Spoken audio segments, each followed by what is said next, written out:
తెలంగాణలో వివిధ కారణాలతో ఏకపక్షంగా 20 లక్షల రేషన్ కార్డుల తొలగింపుపై అధ్యయనం చేసేందుకు అత్యున్నత స్థాయి కమిటీని ఏర్పాటు చేయాలని అణగారిన వర్గాల హక్కుల కోసం పనిచేస్తున్న ఆసీం అనే ఎన్జీఓ తెలంగాణ ముఖ్యమంత్రి రేవంత్ రెడ్డిని కోరింది.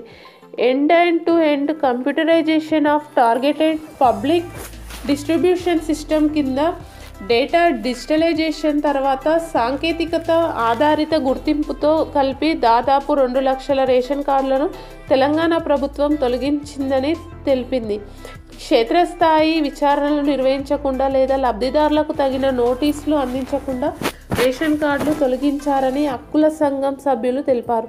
2021-2023 మధ్య సుప్రీంకోర్టు, హైకోర్టు తొలగించిన అన్ని రేషన్ కార్డుల రీసర్టిఫికేషన్ నిర్వహించాలని పేర్కొన్నట్లు గుర్తు చేశారు.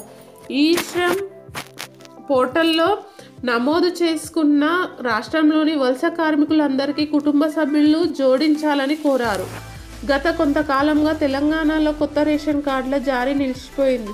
దీంతో లక్షలాది మంది అర్హులు రేషన్ కార్డు కోసం ఎదురు చూస్తున్నారు.